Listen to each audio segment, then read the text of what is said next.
Boxing Day for all of our Canadian viewers/listeners. We here at TWIL hope that everyone who observes a holiday or holidays had lovely ones. Or if you didn't observe any, we hope you had a wonderful day anyway. Okay, I thought you could go a different direction. No, we're all about positivity, even though sometimes our topics aren't positive. But today we're being positive, hopefully. And with that out of the way, welcome to This Week I'm Learning, the podcast where 3/4 of the hosts live in frozen hellholes, but the topics are hot at least. This is episode 29, recorded December 26th of 2020, and I'm your host, Brandon Vader, also known as Dracanis. Down below me, Psychonitrous, also known as Cody Stratman, or Zito Valdare on certain weird random crap, because who wants a single gamer name? This guy, to that direction, this guy has a single gamer name. Mjolnir, spelled incorrectly, known as Charlie Stifler, and then down to the adjacent quadrant over there, Seeker4761, who is the one, the only Seeker4761. Because Seeker was taken for most of these, so I had to make it interesting. How many bikes are on the island? Right. More than there that, are probably way more than that. Way more. That's the amount of motorcycles I need in my life. I need more. One is not enough, and I need to live somewhere where I can actually ride. You could ride in Gunnison. Yeah, why don't you get studded I am not putting studded snow tires on a gold What one. about chains? Do chains work on motorcycles? No. Tracks. I think it should be tried. Yeah, just get tracks. They make alpine dirt bike, or what are they? Timber bikes, I think they're called, and it's got like a ski on the front of it, and then the track on the back, and that looks fun. But I would kill myself, and I like living. Come on, you could be a James Bond villain. That seems like be fun what one James Bond villain's henchman would have. No, I'm the good invincible. guy. Your name's Vader. Yeah, I know, but I have a heart of gold. Ah, that's okay. Julia Roberts, huh? Sure. So some people might get that reference. It's okay. You don't need. It's all right. If you don't, you don't. It's okay. Firefly named that? Yes. Yes. There is. It's actually relevant. Yes. In some ways. And random factoid that I found out: they are in talks to bring Firefly back. Now it won't be the same. So it's going to be Disney, and it's going to be scrubbed. It's going to be a lot cleaner. Yeah, that's what I heard. They're doing PG. The actors are too old. The feeling isn't the same. The quality of the camera is going to be different. The original cast coming back? Because Preacher's dead. What about Book is dead? It could be a prequel. Technically, it could take place between the first TV show and Serenity. Yeah, absolutely. That'd be an interesting idea. They'd have to do that because. I'm okay as long as they bring back Summer Glau. Well, yeah, I'm okay with that too. Part of the reason Firefly was so beloved is because it ended. So many shows just keep going and going until they just. What about Simpsons? They've lost everything. That's a perfect example. That one should have ended 20 years ago. Honestly, they have some good episodes now, but. If they're let's not face on it. the air, who's going to predict the future for us? I don't know. I like Expanse. That's a fucking good point. Expanse is still going. Right, but at some point, yeah, but they're also a stale. book series. Once it jumps the shark, it's Witcher? ruined. I guess Witcher is a book series too. Well, I could go with some more Mandalorian, even though that is clearly over. Its own, but 2 seasons is not. It's like 4 to 5 seasons is like the standard. I don't know. I would argue, like it's what. Friends kind of started falling apart at the end. Cheers, MASH. I mean, MASH How I made Met Your Mother? the 3-year police action that is the Korean War 11 seasons. And every single episode is gold.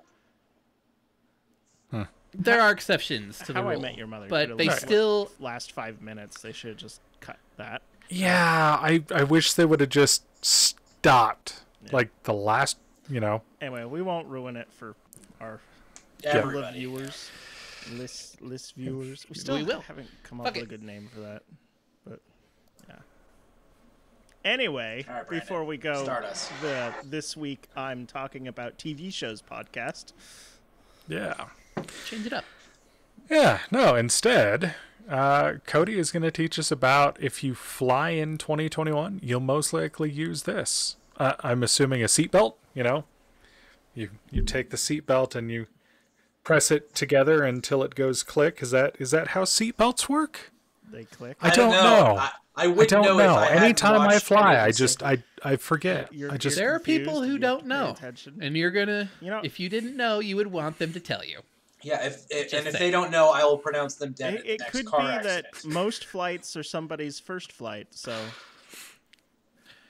I mean, seatbelts work the same. How many? That'd be an interesting fact to find out. Maybe that'll be in a TWIL Twitter feed or something like that about how many people have actually survived plane crashes and if they were wearing a seatbelt or not. If the person, I don't think it's supposed to be like a plane crash thing. I think it's more like turbulence, isn't it? Isn't that the real reason why? Yeah. So, because I mean, you slam into the ground at 400 miles an hour. You're pretty much dead no matter what. I know people have been wounded by like beverage carts and stuff because of turbulence like that. Oh, That's yeah. actually not super Yep. uncommon. So there you go.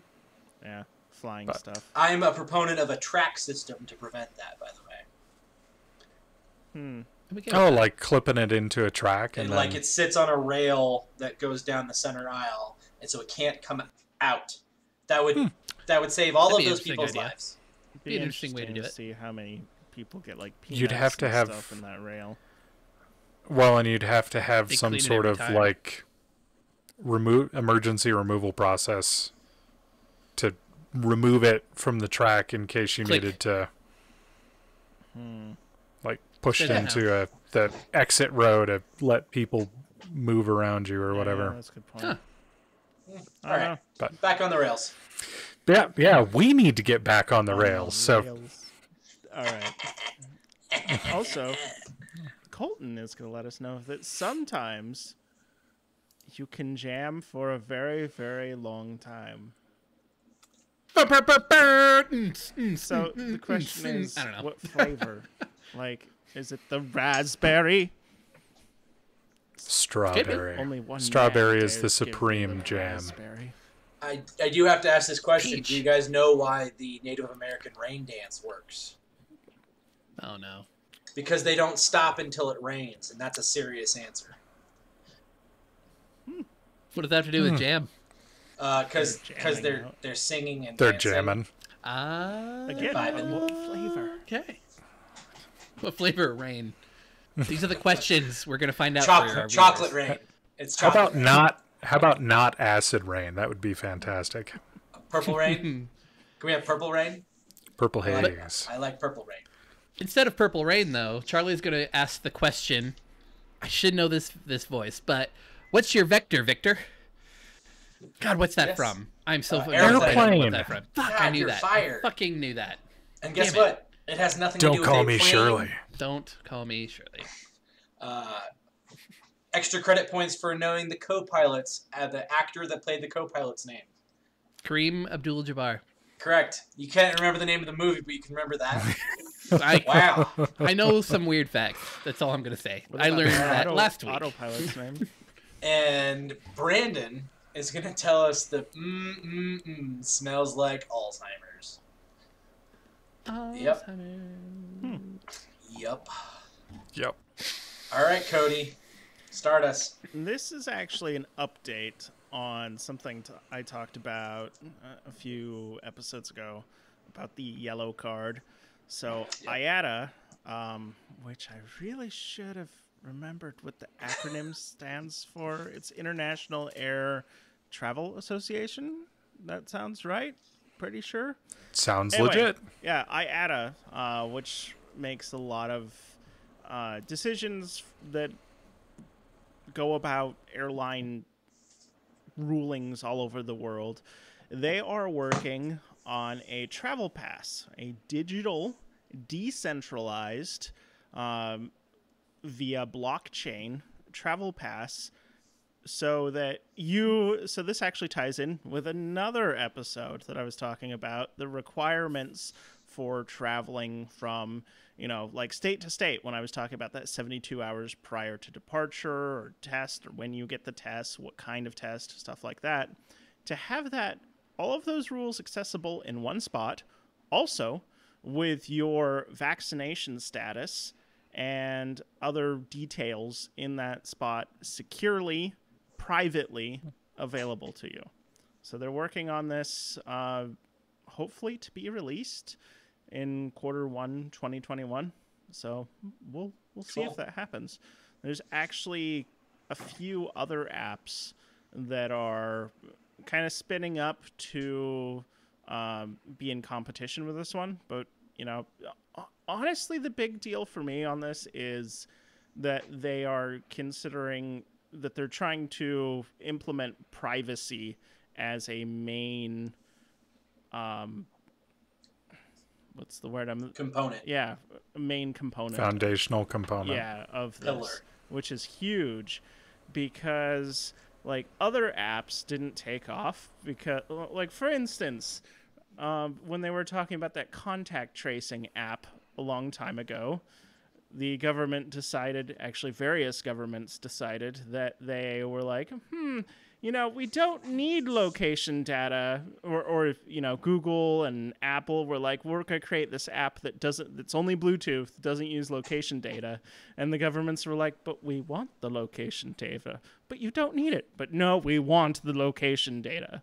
So we'll see how this turns out. I'm interested, but also kind of apprehensive that we're going to get to the same position, that privacy will be kind of screwed over for this. Is it any real, is it really that different from like getting a passport, like just a regular passport?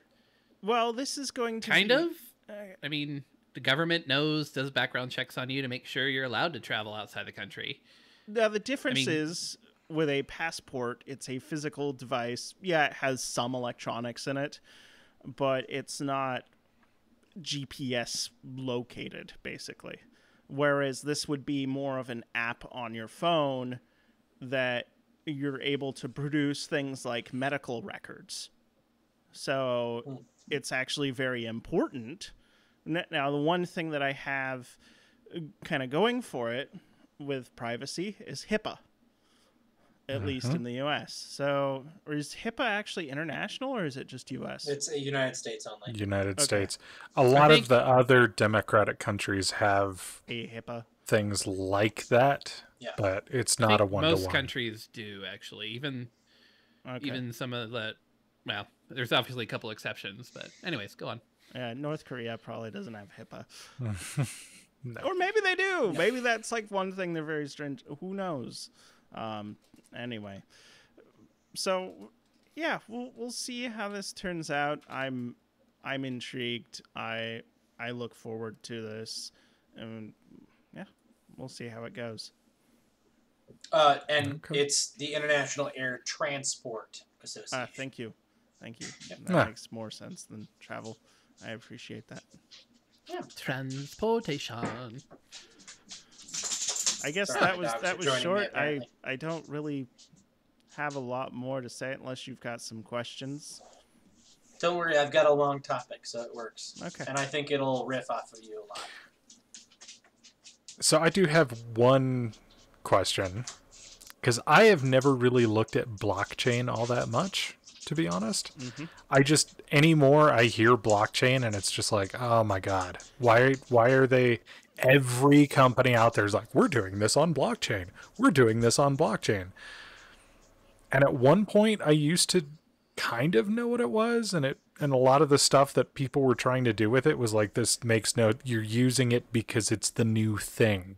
Yeah, I remember companies that just mentioned the word blockchain, their stock would rise by like 20% just by mentioning the word. Yeah.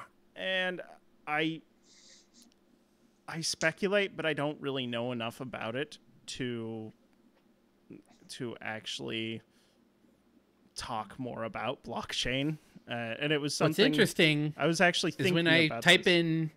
when I type in blockchain into Google, the very first thing that shows up, at least for me, is blockchain medical records. So that might be an interesting topic one of these days. And I think so. What they mentioned was because there's no centralized servers, that it's less likely that they're going to have a data breach based off of blockchain. And so I assume that it's, and I could be really wrong about this, so I almost don't want to say anything, but screw it. I'll speculate. But I assume that it works by distributing out the information. You know, it's kind of like like the idea of RAID, that if you have a RAID 0 and you have half of the RAID 0, you don't really have half of the data. You have half of a part of data. So I'm guessing it works something like that. Please tell me I'm wrong in the comments. I actually am okay with that. And better yet, explain blockchain. Or point me out to a better video that explains blockchain. And or maybe one of us should do research and maybe talk about that as a topic. Over a week or something. Yeah, that could be like a topic. This week I learned blockchain. But you can't talk about it till next year. That's true. So long. Yep. It's true. Okay. Well, cool. Thanks, Cody. All right, Colton. Sometimes you can jam for a very long time. Are we talking like Space Jam? Space Jam? Or are we talking Jimi Hendrix, doing the national anthem jam? Is it the Raspberry? Incorrect. Is it Lone Star? You guys are all about these positive type of jams. What's a bad type of jam? Being jammed. Oh, no. Being in a jam. Traffic jams. As in the ones that'll never end at some point. Traffic jams. That is what I'm talking about. The and I guess the question... I thought you were the happy, upbeat guy. What the fuck? This one has some happy parts. I don't know. There's some good stuff. Is this a Doctor Who situation where... Did you guys see the one episode of Doctor Who where, like, they live and die in the traffic jam and there is no getting off of an off-ramp? Yep. Damn it, that would have been... I should have tied that into it somehow. That's a good episode. See, when I was thinking he was saying there was good parts of the jam, I was thinking of that Friends episode where Rachel made the cake, the truffle cake thing that had, like... It was all sweet Rachel stuff. doesn't make things. Yeah, and then it had a layer of minced meat in it. I know. That's why it didn't turn out very well, because Rachel doesn't make things. Yeah. The one where Rachel fucks it up. I think that's a classic. So, I guess, Charlie, you're probably the one who deals with traffic more than any of us in any decent amount of time. What's the longest traffic jam you've ever been in? Like, longest delay? Yeah. We'll just say in Denver, not in your life, because there are some other things out there. Been in or been a part of? Because been in, I'm looking at 2 hours when they close I-70 for rock mitigation. That's a bitch. But I say being the cause as in I'm the one making the decision to close the highway 4 hours. 4 hours. Fair enough. So 4 hours is... a decent long time. I mean, that's a major inconvenience for a day. Yeah. But there are other types of vehicles that can actually get into jams. I mean, technically you could get in a boat jam, don't you think? Yep. Yep. So to go with that... Especially on rivers. Exactly. But I'm going to talk about a traffic jam that actually happened on the Suez Canal, actually.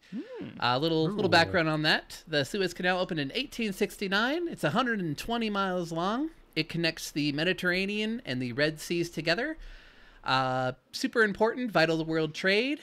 For example, it saves about 8,900 kilometers in the journey from London to the Arabian Peninsula. So, super important. So, just like the Panama Canal, saves a shitload of time. Yeah, rather than going... So the logistics of it is, rather than going around Africa, around the bottom of Africa, you just go through the Mediterranean and then take the Suez Canal to get into the Middle East Persian Gulf. Is that the Persian Gulf? Or is the other one the Persian Gulf? I just forget. Can't remember the specific sea, but there's like a smaller sea that goes into the Persian Gulf. The Red Sea. There's even one smaller. The Gulf of Arabia, and then it's the Persian Gulf. Well, we have the internet. Y'all can look it up. So I want to talk about a very specific time. On June 5th, 1967, 15 ships entered the canal from the Mediterranean side, and they started their 12-hour journey. There were 4 British ships, 2 Americans, 2 Swedish, 2 Polish, 2 German, 1 French, 1 Bulgarian, and 1 Czech. This is beginning to sound like a joke. Mm-hmm. Did the Yeah, check it's bounce? not really that funny. It's not that funny. Because on that same day, the 1967 Arab-Israeli War actually broke out, which is also known as the Six-Day War. Yep. Basically, a little bit of background. Of course, I did not look this part up because I'm a hack and a fraud. But I think Egypt blocked something like from the Straits of Tyranny or something like that. That is not right. I'll have to look that up. 14 Arab nations declared war on the sovereign state of Israel, protesting the post-World War II. Not this one. Not this one. This is a different one. That one was in 1948, I think, is the one you're talking about. Yom Kippur Yeah, War? that's a totally different. Yeah, that's a different one. This one's 20 years after. Oh yeah. And it's called the 6 Days War because it literally only lasted from June 5th to June 10th. In this war, Israel took the entire Sinai Peninsula, which, if you look at a map of Egypt, it's that whole little section that's off of the northeast side of the country. They took that entire peninsula and actually took the land all the way up to the Suez Canal right there. So after 6 days, the war was declared a ceasefire, and obviously everything worked great for the Middle East from there on out. But and turns nothing out really Egypt important happened after that. Yeah, it's all the same. Don't worry about it. Don't need to look it up. So Egypt did not want the Israelis to use this canal at all, so they actually sabotaged the canal itself. They brought some old ships into each entrance. They sunk them, derelict, and actually made it so a ship could literally not go through. They put over 1 million mines. They put barricades. They basically made it any ship that wanted to go through the Suez Canal. It was basically a suicide run. However, if you remember those 15 cargo ships that entered the canal at the beginning of this war, it's horrible luck for them. They were actually forced to anchor down in the Great Bitter Lake, which is near the southern exit. When it became obvious that the Suez Canal was not going to open anytime soon, the companies involved with each ship got together and divided up all the ships into 3 groups of just random ships at this point, based on country of origin, because the Cold War was going on at this point, so there was some weird political stuff going on. And they sent most of their crew home, leaving about 10 to 11 men on each ship just to maintain the ship. So basically, these men stayed on these ships for about 6 months at a time, and all the while there's these major geopolitical conflict going on. Hang on one sec, gotta love OneNote. Basically, so like every 6 months or so, the 10 men skeleton crew would actually be replaced, because turns out after about a couple months, it gets really old hanging out in the middle of a lake on a giant boat. But it turns out it actually ended up being kind of a cool, like, again, political thing, because remember, all these ships that were together, the British and Americans kind of stayed together. The West Germans, which is a very important clarification, the Bulgarians and the Czechs kind of stayed together. Eventually, all these men actually got together and created the Great Bitter Lake Association. Because apparently, each of these cargo ships, they're pretty big, but they're all still different, I guess, variants of a cargo ship of some sort. Like, apparently the British ship would actually host soccer games from all the men from all these ships. They'd all come on the British ship and do a soccer game. The Swedish ship had a pool, so they would host pool parties. The West German ship had a chapel, so that's where church services would happen. And again, so all these ships are still like separate because they had to be, but the men would actually like get on their little boats and go to each one and just hang out. So this happened year after year after year. About 6 years into this traffic jam, I believe the Israel and Egypt actually got into another actual heated conflict, and I believe one of the American ships actually got shot down. It had a stray rocket, and it was sunk. So now there was only 13 ships really at this point. So it kept going, and finally, after 8 years, and I think like 5 inches of dust had actually settled on all these ships from the desert. It was so bad that I actually called these ships the Yellow Fleet, because there was just tons of dust from being in the desert, obviously. Finally, the Suez Canal was opened up. It was all cleaned out. It was deemed safe enough to travel. But at this point, most of the ships had been pretty much destroyed because they've been sitting around for 6 years. But only the two West German ships actually were able to make it home. So that's kind of a good happy ending, I guess. They threw a big party for the ships coming home. I think 40,000 people were in the harbor as these ships came into port. So it's kind of a cool little story. It came out of a shitty situation, obviously, with war, but I kind of look at it in the fact that these men from different countries, they were joined together in the fact that they were all sailors.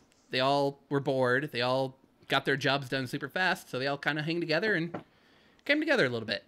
So even during a shitty 8-year-long traffic jam, you can still have some positive that comes out of it. So, yeah, kind of cool. Fair enough. That is cool. Yeah, that's really interesting. Yeah. Huh.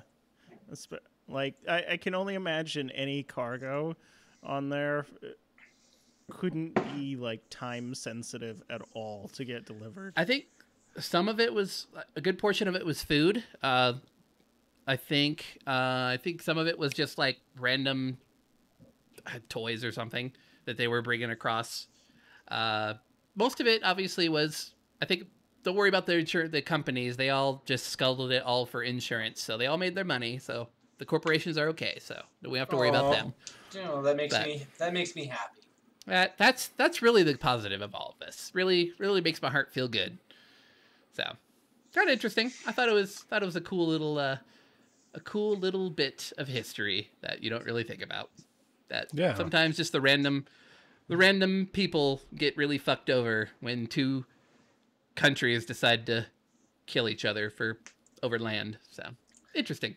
On a separate note, a very interesting problem that the Egyptian tanks had fighting the Israelis is they all fought on top of the hill, and their gun barrels couldn't aim far enough down to shoot the Israelis, and that's why the Israelis were able to take all the way up to the Suez, is because the hill they decided to fight their battle on the Sinai, they didn't understand their physics of their guns. Oh. Yep. I played a tabletop game called Chinese Farm, and there is actually a place called Chinese Farm on the Sinai, and it's where one of the big battles happens. So, yeah. Fascinating. But you know what else is fascinating? Cool. I want to learn what the hell Victor is talking about. Vector? That's Victors. It's vectors. Tungsten vectors. That matters. Yeah, it does. Okay, so I had the distinct honor and privilege of getting stabbed today. Ah, did you get your COVID vaccine? I did, and I have almost no side effects. I did have a little bit of a sore arm. Did almost feel like taking a nap this afternoon, which never happens. My wife was like, "You feeling okay?" Yeah. Felt warm, but 97.7, completely normal. It's actually kind of like relieving to me that I'm feeling some of this stuff, because that tells me I'm having an immune response, which means it's working. And so what I'm going to talk about is how vaccines work, and kind of dovetail it into how the COVID vaccines work. So first things first, who should and who should not get the vaccine? The people who have weakened immune systems, who are on either immune suppressors or have a disease that weakens their immune system, should not get this vaccine because it's unclear the effects. So specifically, people with HIV were not in the test population for these vaccine trials.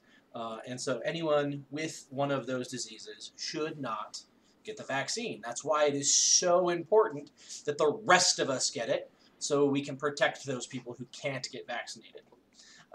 People who have autoimmune diseases can receive the vaccine, but they're kind of rolling the dice because there is no data on currently available on how the safety of this mRNA vaccine works for them. So I, who has MS, kind of rolling the dice. I know what COVID would do to me. I don't know what the vaccine could do to me. So in this case, I'm actually taking the devil I don't know, which is a choice. We should probably talk about what specifically the mRNA vaccine does. Oh, I'm getting there. I'm getting there. So people who have previously had Guillain-Barré can have it. Bell's palsy can have it. It has, in very, very low numbers, caused Guillain-Barré and caused Bell's palsy. But all injectable medications can cause that basically at any time. And so basically, if you inject your vaccine accidentally into a nerve in the arm, then it can travel up into your immune system, in your nervous system, and cause Guillain-Barré or Bell's palsy. So what I just have to point out, so this is something that like people started freaking out about on the local Facebook or radio page Facebook account. Right. And like I didn't understand what, Bell's palsy to me was a very scary word. It's like Bell's palsy, and I didn't realize like the statistics are is like you've got a 1 in 60 chance of actually getting Bell's palsy in your life, and that it's actually apparently curable, or it can go away or something. Yes, it can go away. It is not. There is no treatment that makes it go away. Okay. Basically, it's some sort of infection that affects your facial nerve, which you have the trigeminal facial nerve on either side of your face. And if that nerve is paralyzed because of an infection in your nervous system, then you look like you had a stroke. Someone I was in EMT school with back in Gunnison, she actually got Bell's palsy like right at the end of school, right at end of class. And it affected her for a number of years. I have not checked in to see if it's gone, but a lot of these cases, anecdotally, more than half resolve at some point. It might be months, it might be years, but they do resolve. Really important is that even after you're vaccinated, you still have to take standard precautions. That means wear a mask, stay 6 feet away, avoid crowds, wash hands, follow the CDC's travel guidance, quarantine guidance, and any applicable workplace guidance. Because, yes, it anecdotally and significantly protects you from the virus for an unknown period of time, for an unknown effectiveness in real-life application, not a controlled group. And so we need that data, which we're getting right now. Literally, I have received 2 text messages today asking how I'm feeling since I got my vaccine at 10:10 this morning. So this is one of those situations where people go, we all don't need to get the vaccine, but if we don't actually reach that herd immunity with the vaccine, then what happens is we get the situation where we have to keep rotating the vaccine because it's impossible to give it to everyone all at once. If we don't seriously contain this virus, my fear is that the vaccine will become ineffective because of mutation. You guys heard about the super strain mutations? The British version. Really important, and I was going to talk about this, but I'll talk about it now. Travel, so yes. There is no evidence to show that the vaccine is not effective against it. Correct. That's a double negative. So Right. it is most likely effective against that, to put that in Correct. a positive. At this point. So At this point. just Okay. because I read the headline wrong the first time that I read it, and I was like, Right. oh, shit. But no, so there is no evidence that it is not effective. Just want to reiterate that. Yep. Okay, so I'm going to go into types of vaccines and how they work. So there are what are called live attenuated vaccines. Live vaccines are weakened or attenuated that of a form of a germ that causes a disease. So this is actually vectoring against the germ. Okay, because these vaccines are so similar to the natural infection that they help prevent, they create a strong, long-lasting immune response. Okay. Let's see. Sorry. So what types of vaccine, like what types of illnesses? Because they contain a small amount of the live virus, they can cause some symptoms of immune response. So that specifically means headache, fever, nausea, vomiting, diarrhea.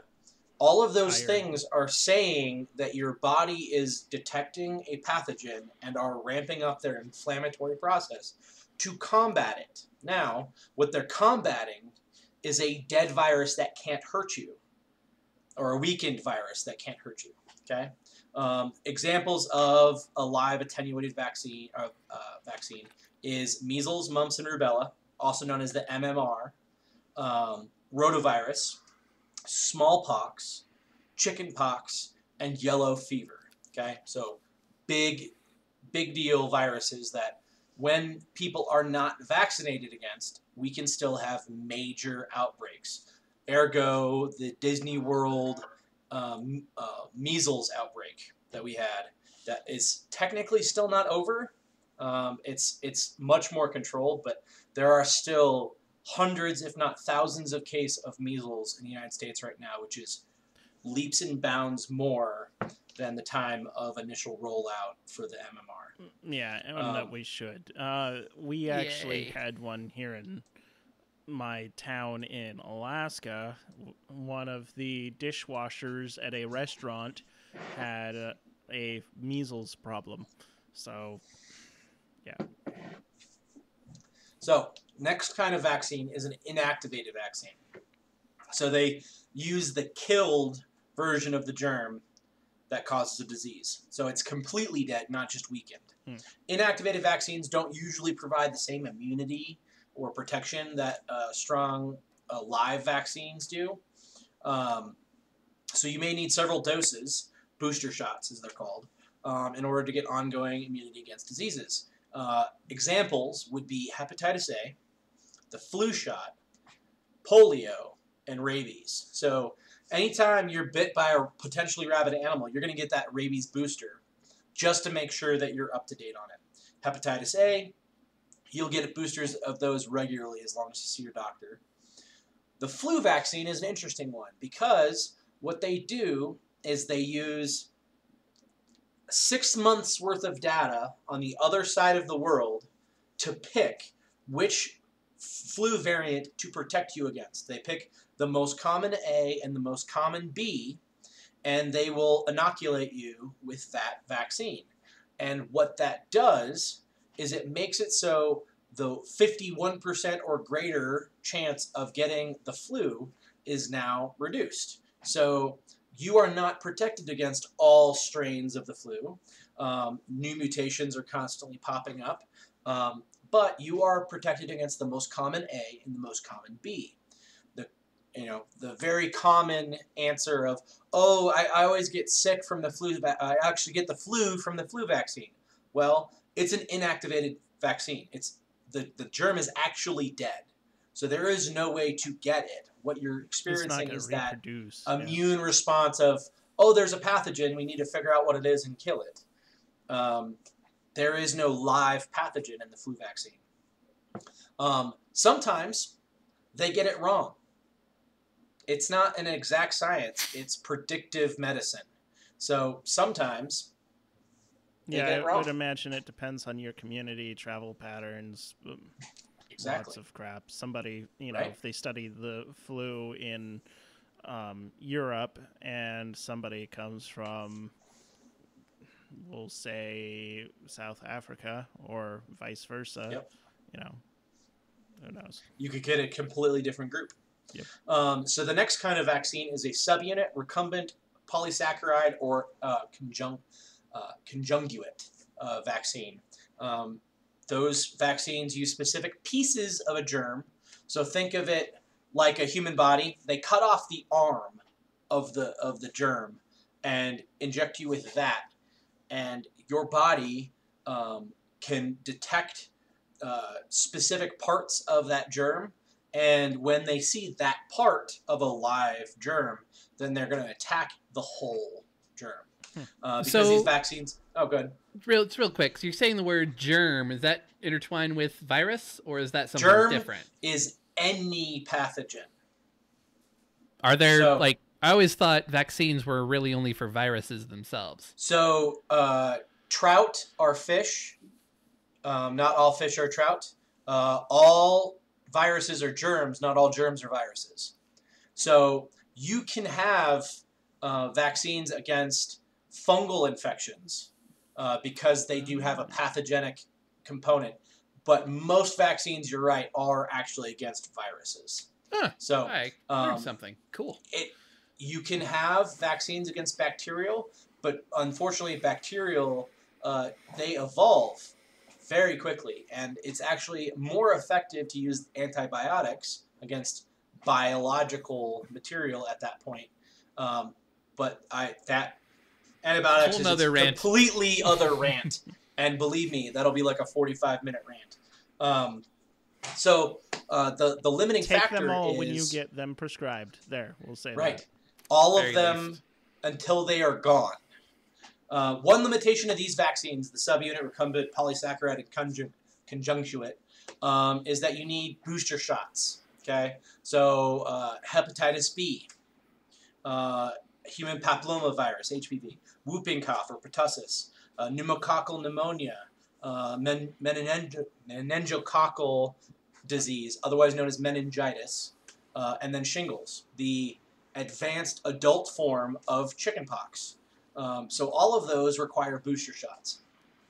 And then comes one of the weirdest forms of vaccine, which is toxoid vaccines. The toxoids use the toxin or harmful product made by the germ that causes the disease as what they trigger the immune response against. So they can create immunity to parts of the germ that cause a disease instead of the germ itself. This means the immune response is targeted to the toxin instead of the whole germ. So specific examples of that are diphtheria and tetanus, or otherwise known as the Tdap vaccine. That's why those are paired together. The future of vaccines is now. I'm reading this off of vaccines.gov, and I'll be providing all of the links to all of my resources on this episode because there's a lot of them. But DNA vaccines are actually the easiest and most inexpensive to make. They produce strong, long-term immunity. Big deals in vaccine game. Recumbent vector vaccines, recumbent, we're getting there, act like the natural infection, so they're especially good at teaching the immune system how to fight the germs. Okay, so let's talk about the COVID vaccines. There are 3 different branches of them. The first one is the mRNA vaccine. Contains material from the virus that causes COVID-19 that gives our cells instructions on how to make the harmless protein that is unique to the virus. After our cells make copy of the protein, they destroy the genetic material from the vaccine. Our bodies recognize that protein, that it should not be there, and build T cell lymphocytes and B cell lymphocytes that will remember how to fight the virus that causes COVID-19 if we are infected in the future. Very important, you will still get infected. It's not going to prevent the infection. It is going to make it so when you are infected, your body is ready like Mike Tyson before round 1. He's going to punch you in the face real hard. So one thing, I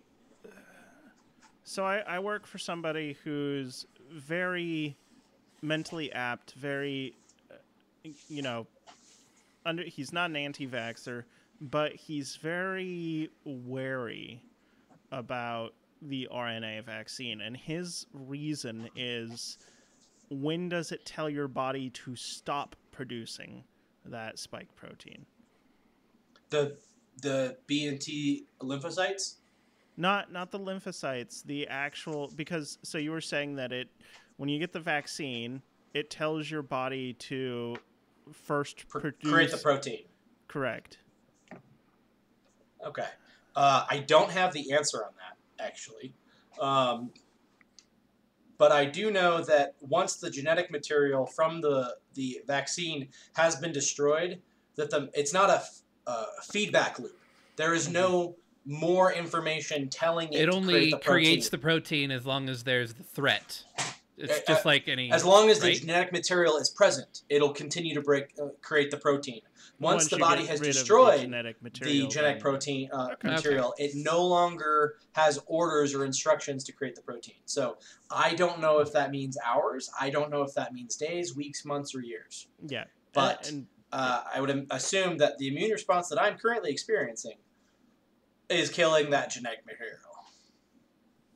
So, okay. I just wanted to ask that for anybody who had that same, quandary. Totally. The second type of COVID vaccine is a protein subunit vaccine. So that means that it includes harmless pieces or proteins of the virus that cause COVID-19 instead of the entire germ. So again, it's like cutting off an arm or a leg and then injecting that instead of the whole working body.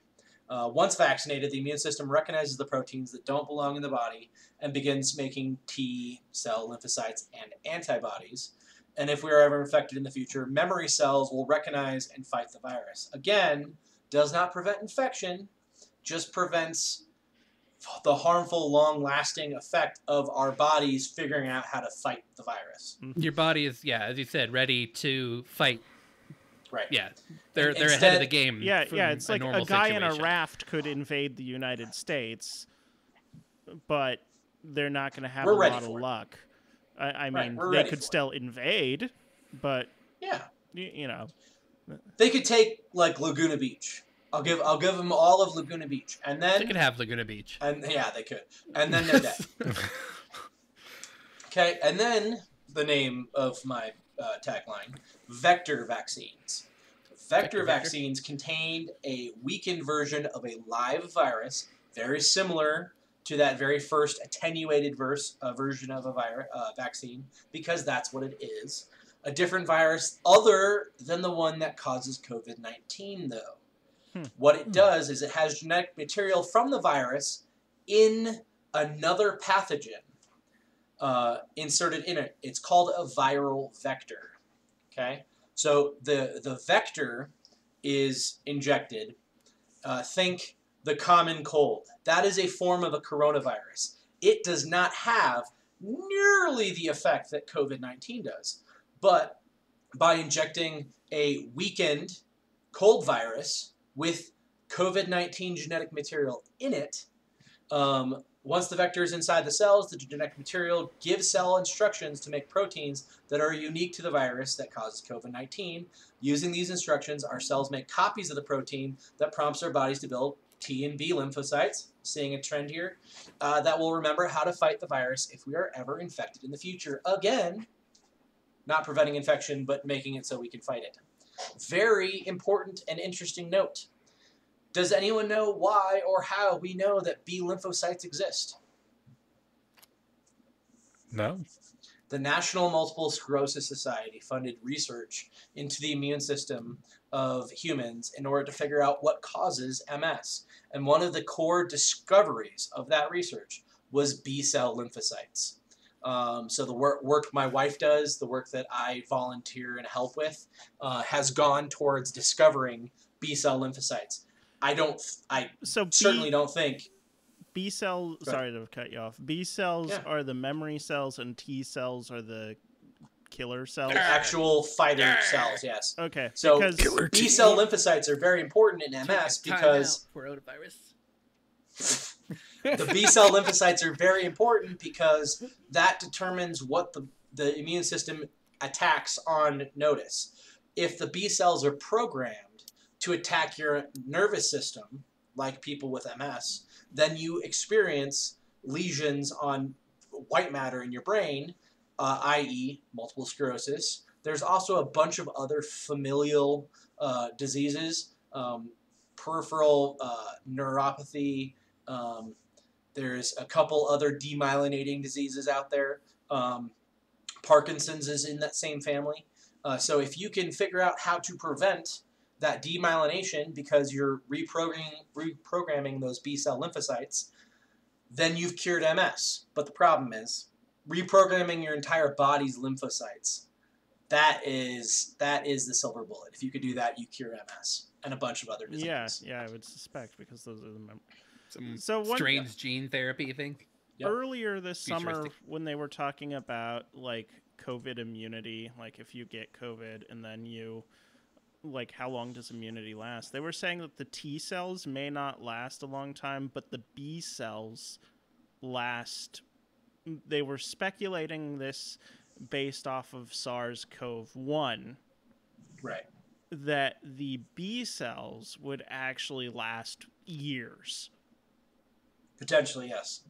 So important is the B cells will only recognize the COVID-19 virus as it currently exists, to the best of our knowledge. This new strain in Britain does not have enough unique properties to not still be recognized. It's like you can recognize a dog.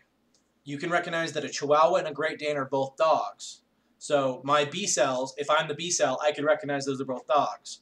If you get some hairless cat thing that's up on steroids, I might confuse it for a dog and attack it when it's not. Then that's one of the theories on how MS works. If I told you to eradicate all dogs in a square mile and the hairless cat walked in, you may or may not get it. I mean, I might get it on principle, but, you know, whatever. Okay, so now to close, who is getting the vaccine and why? There is the CDC guidelines on who's getting the vaccine is split into phases. So we are currently in phase 1A, which means healthcare personnel and long-term care facility residents. The residents, because they are at the highest risk of contracting and dying from COVID-19 because of their residential population status, their geriatric nature, and the high propensity of them having a comorbid medical condition. So if you're 75 and are fit as a fiddle with no medical problems, you are doing way better than a 55-year-old with COPD, CHF, or diabetes. Hugely better.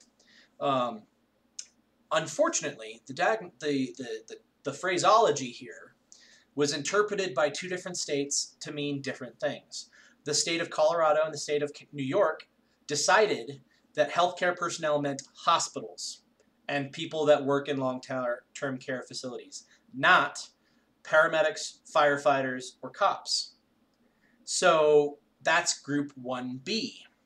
That's a big deal because 1B doesn't start until January sometime. And it's all based off of how much of the vaccine we have. I personally know somebody who had to fight to get EMS personnel vaccinated. Yep. And I'm guessing it's due to this reason.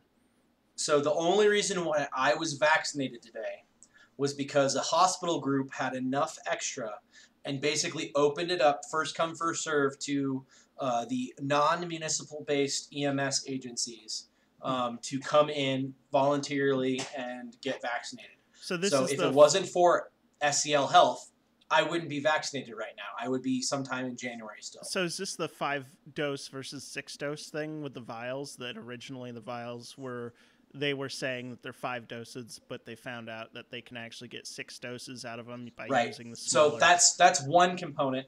My work, I won't name names. He receives flu vaccines every year, and we distribute them to college teams and pro football teams and pro basketball teams and pro baseball teams, and all of the sports teams in Denver get vaccinated through us. And the vaccine vials are designed to have 10 doses in them. Okay. My organization can routinely get 14 doses out of them. Wow. And the difference between 0.3 and a sloppy 0.35 or a 0.4 is the difference between having 10 doses or having 14 doses. Anyone that's worked in the medical field knows that they overfill vials, so you have at least the amount that is labeled, but you almost always have more than what's labeled on the vial. So this is no exception. This vaccine is, I received the Pfizer vaccine, and it was 0.3 mLs, and I watched her draw it up, and she was on the money. When you're dealing with that small of a volume, it's very easy to fudge over. And you feel like you don't want to short the person if you don't get it exactly right or over. But really, when we're in a pandemic with 150 million people that need this right now in order to at least get a good portion of the population, 0.3, 0.28 is more important to me than 0.35. So 1A, healthcare personnel, long-term facility. Now, really important, healthcare personnel was defined as anyone that spends more than 15 minutes in a workday in contact with a COVID-19 positive patient. I do that almost every day of the week, and I do it in a 5x10 box where I can't leave, where there is no ventilation because we're not allowed to run the AC because the virus can grow in the AC unit. I'm sorry, I think that makes me 1A, but it's not. It's 1B.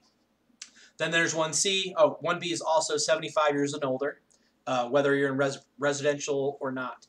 But the people who are at highest risk for hospitalization, illness, and death. Phase 1C is 65 to 74, and then 16 to 64 with a underlying medical condition that predisposes you to lethality. So COPD, CHF, diabetes, there's several other, hypertension, I believe. Vascular diseases are the important causes. And then other essential workers. So 1B has essential workers such as firefighters, police officers, correction officers, food and agricultural, postal workers, manufacturer, grocery store, public transit, and education. This is important because 1B gets done. That means reasonably the teacher is now no longer at risk for having their classroom open and having a bunch of little vectors running around. 1C has other essential workers such as people who work in transportation, logistics, food service, housing, construction, finance, and information technology, communications, energy, law, media, public safety, and public health. That's a lot of people, and we're not even out of the ones yet. Yeah. Okay. There is no publication right now that I can find on any derivatives of phase 2, and then any derivatives of phase 3. I'm expecting this to be at least phase 4 before it's done, and phase 4 is literally anyone not previously listed. The I know there's a lot of people with no underlying health conditions and stays away from people. Right. That's probably the last Works person from home. The person that telecommuted before the pandemic. Yep. That person is in phase 4. So now that I have completed vomiting on you, so other than a little bit of feeling warm but not being actually feverish, a little soreness in the arm, and having this sense of like overwhelming superpowers that I feel like I can walk into a crowd without a mask on, there's no side effects. So do you feel the sudden urge to follow the government's will now? No, certainly not. Do you feel like you're being That's phase tracked 2, Cody. now? That's the second dose. I'm gonna go ahead and insert the meme right here of Bill Gates saying you're not worth microchipping. Yep. Yeah, and like just to iterate, like this is a function of money. Like Right. Yeah, exactly. You already carry your tracker with you. That's weird. I can see Cody. Yeah. That's creepy. Wow. Okay. Especially since it's reversed. Yep. All right. We've made our points. Phones are reflective. All right. So I yield the rest of my time. I appreciate so please, that information. Please, Brandon, tell me some good news about Alzheimer's, because we need some. Yeah. Well, so Alzheimer's disease is an illness that affects 1 in 10 people over the age of 65. It's projected that by 2050, almost 13.8 million U.S. citizens over the age of 65 will have Alzheimer's. Personally, it's one of my biggest fears about growing old. The thought of not remembering people, places, or the world around me, it's frightening. I'm currently watching my grandfather go through the first phases of it now, and it's rough. But there is hope, though. Maybe not for my grandfather, but maybe for my parents or myself. Researchers at the University of Otago in New Zealand have created a wearable device that looks a lot like a pair of Google glasses that they hope will help zap away some of the problems and help stop continued deterioration. Researchers have found that one of the early signs of Alzheimer's is the loss of smell. The olfactory nerve is heavily linked into navigation and memory. Ever catch a smell that nearly transports you back into a memory? Yeah, I thought as much. That's also why some people with PTSD are triggered by certain smells. What this small device does is deliver precise electrical stimulation to the olfactory nerve, helping to bridge the pathways to memory and navigation once again. And I'm going to murder this name, so I apologize in advance. Associate Professor Yusuf Osgar Kakmak says that early results are helping pave the way for the world's first non-invasive wearable electrical stimulation system of its kind for this treatment. Electrotherapy is currently practiced, but it's quite costly and invasive. He went on to say that the device is just a tingling sensation and no real pain at all. The idea is that the end user would be able to adjust the strength of the pulses and wear the device briefly for about 2 to 3 times a day. And yeah, it sounds like kind of a step in the right direction. Did you know that Alzheimer's is the #1 most expensive health condition in the United States? Really? By far, because those affected from it have to live under supervision, typically in a nursing home, and that's $1,000 to $5,000 per month per person, constantly until they pass. And so that explodes cancer, that explodes diabetes by orders of magnitude more expensive. It's the #1 healthcare cost in the United States. I did not know that. I knew it was pretty costly. I didn't realize it was... Yeah, and I didn't realize it was 1 in 10 people, too. I mean, I guess it makes sense. I know the 3 of us, I don't know about you, Colton, but the 3 of us know somebody, like, attached to our family that have had Alzheimer's. So. Oh, yeah, my grandfather, who actually stays in a care home, like, literally 5 minutes that direction from me, is gone. So... Oh yeah, I unfortunately went through that not too long ago. Yeah, that's just weird. When it happens. Yep. Who are you? Or yeah. Yeah. Well, I mean, I'd say that's a good thing that they're trying different ideas at this point. Yeah. I mean, that's the biggest thing, at least when I've found out from what I've researched about Alzheimer's. If you catch it early, there's things you can do to mitigate its progression. So the earlier it's caught, I mean, I know there's research into genetics about who's really susceptible to it. It's definitely, hopefully in the next, 15 years, maybe we'll have figured something out that actually drops that number from 1 in 10 to Who knows? 0. That'd be nice. Yeah, there's a lot of information out there about the length and quality of sleep, because something about the sleep cycle helps clean up the lipid proteins that bind and basically coagulate and build up in the brain, which breaks down the synaptic connections. So if you can figure out a way to clean those proteins, i.e. a medication that scrubs your brain, you've caught the silver bullet for Alzheimer's. But as far as early mitigation and treatment, man, talk about a $1 trillion idea. So B cells and brain cleaning, and we've got it. Yeah. For a lot of There's actually also a very interesting. They can't quite figure out what causes MS, but there's a specific sequence in our RNA that if it is turned on, you are at a higher chance of getting MS and bipolar or schizophrenia. So if we can actually figure out a retrovirus to turn off that one sequence of RNA early in our age, we could actually decimate those two diseases drastically. Because to my knowledge, and limited, there is not a single case of MS without that sequence being turned on. Wow. So it's always interesting when they're talking about like your susceptibility to something. It's always in it's those percentages. It's never seems, well, except sounds like maybe in this MS case that you're talking about, that they've mapped the entire human genome. The sequence doesn't guarantee that you're going to have MS, but having that sequence on or having it turned off almost guarantees that you won't have MS. Right.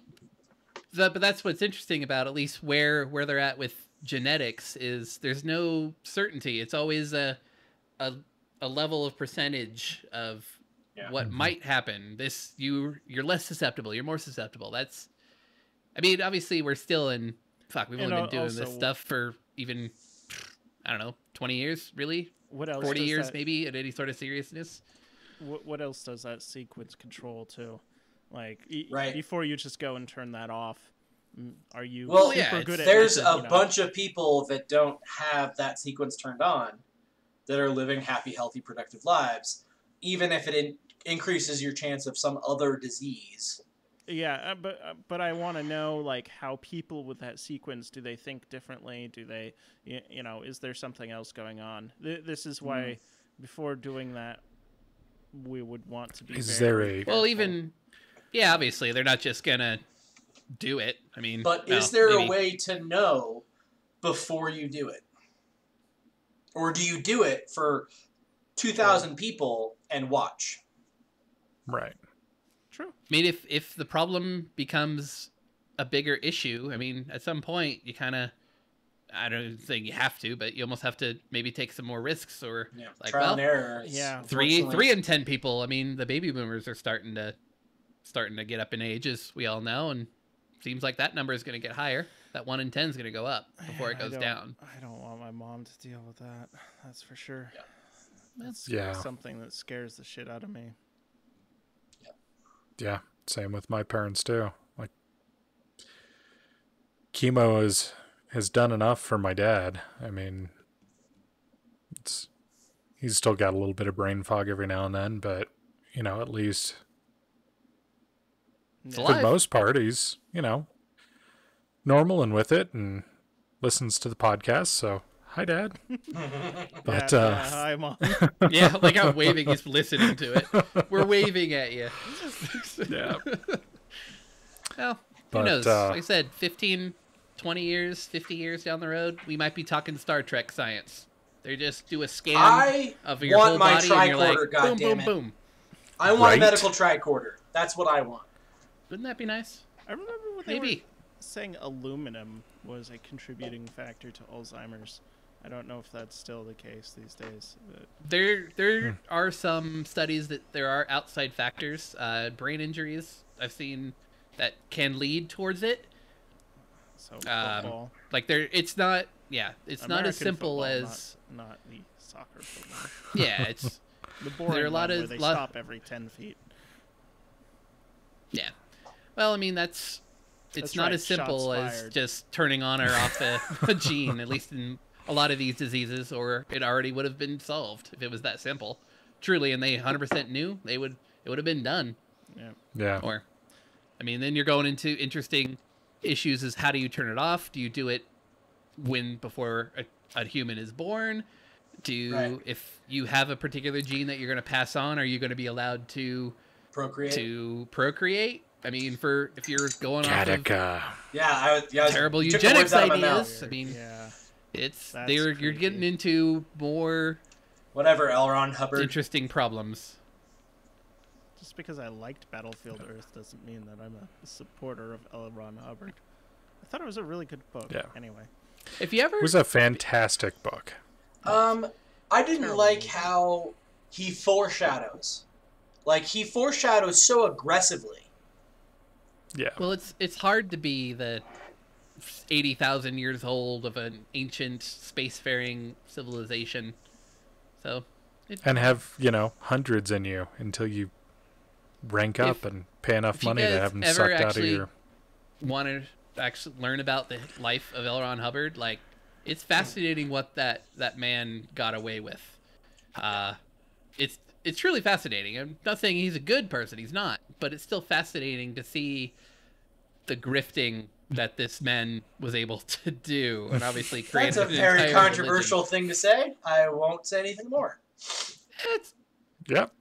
I'm not even saying the religion thing. I'm saying there's other things he did that. Well, our viewership just went woo within that specific community. That's all right. I think we'll get him back next week with our positive episode. Tell us why L. Ron Hubbard is a great guy. Again, there's good grifters too. Come on, jeez, people, you're all so negative. I am open to He made a great book. He made a good book. Battlefield Earth. It's been a long time. That was like a formative... They got the geography of Denver so fucking wrong. Well, that you couldn't see the mountains from Denver. He never went to Denver. Yeah. Man, it's been such a long time since I've read that. That was like 20 years audiobook. Seriously, the audiobook is worth it. Is it John Travolta? No. Thank God. Awesome. That'd be awesome, actually. No, but they did actually... I think that one was one that they actually brought in like a female voice actor for the female parts roles. I want to say it was a couple of different people on there. But I mean, if you have an Audible subscription and you go through books, that's definitely one to get, because I want to say it's like 80 hours or something. Just it's a very crazy. If you're listening, like Audible, that was some free advertising for you guys. Come on, hit us up. Hit us up. We'll shill it. Fuck it. Oh, hell yeah. I'm happy to shill. Shill for TWIL, baby. Depends on hashtag. Well, I think that about wraps this episode up. What do you guys think? I would agree. I concur. Okay. Colton, where can we find you? My name's Colton Roper. You can find me on a good portion of sites, YouTube, Twitch, Facebook Gaming, Twitter, under the name Seeker4761. You could also find me on as a contributor to the techpirate.net. I'm sure in other places as well, but those are the big ones. You know what? Cody, what about you? I wasn't prepared for this. My name is Cody Stratman, Psychonitrous, striving to fail on YouTube, which I'm doing a good job at failing to upload videos, so congratulations. 2021 may hopefully be a better year for that, but yeah, this year's been kind of depressing for me in the lack of travel, so that's... Yeah, I've felt irritated and don't want to upload travel videos when I haven't traveled, so... Yep. That's me. Anyway, Mjolnir, go. Mjolnir, Charlie Stifler. You can find me on YouTube here every week. I will probably not be a contributor to the techpirate.net until next year. There's a lots of stuff happening, and the end of the year is rapidly approaching. I don't think I could get it published in 5 days. There we go. Side effect I can try. from the vaccine, procrastination. No. I can try. Confirmed. I can try, but I probably will be unsuccessful. I might get a draft done by then. Yeah. Brandon, take us home. And I, of course, am Brandon Vader, also known as Dracanus. You can find me on thetechpirate.net. You can find me on YouTube. I've uploaded a few at the Tech Pirate YouTube. Yeah, I still need to work on my day 14/21 and now almost /30 for the Surface Go 2. But you know what I love about all of us, guys? We are so responsible. We say So, something, and it happens every time. just the adulting. Yep, I hate adulting. we're there. No, just There's honestly, no I should have difference. probably waited to do the 30 days until January when, it's not the busiest season in my line of work, and it's not, Christmas and holidays, So- birthdays. Sorry to interject, but there's my biggest adult moment was actually realizing that there's no difference at all between adults and children. There's people that There are isn't. you get a certain age and you pretend that you have to play a part, but there's no difference. And it's you see that no more clearly than when alcohol comes out and the 65-year-old guy that's tapping on your shoulder and go, "Hey Cody, hey Cody, hey Cody," is suddenly the 16-year-old of the group. No, there's no difference. It's just people pretending to act a certain way, but no. Self-imposed. I am definitely It's going to be looking forward to everything that. about your frontal cortex controlling your actions, and when the alcohol turns off your GABA or turns on your GABA receptors in your frontal cortex, you get childish. That's what it is. You're But welcome. there- Brain yeah, chemistry. there's still no. Yeah. The shame goes away. The shame. Until it comes flooding back the next day. Or you burst into tears mid-drunkenness. Have not done that ever, No, neither have I. thankfully. All right. Anyway, thank you all for joining us on this episode of This Week I'm Learning. You can find us wherever you listen to podcasts, as well as on YouTube at This Week I'm Learning. For you social media peeps out there, you can find us on Twitter at ThisTwil. If you'd like to contact us, you can, of course, send an email to twil@thetechpirate.net. See y'all next week. And, yeah, we'll have our year-end special. We're actually going to record it tomorrow. Hopefully get it out before the year-end. Cody? Cody. Yeah. And, End of the year. Woo! Yep. Oh, and just go for that. to warn you, after that episode, we are going to take a little hiatus. I can't remember if we decided 1 or 2 weeks just to recharge the batteries and then hit it again next year and hit every week next year. Talk about goals. Yeah. Goals with a Z. There's a Cody New Year's loves resolution that. right there. Gotta add the Z's. Z's. Take Take care, everyone. So, see you soonish. Bye. Bye-bye. Bienvenue. Auf Wiedersehen. До свидания. Gute Nacht.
Have fun storming the castle.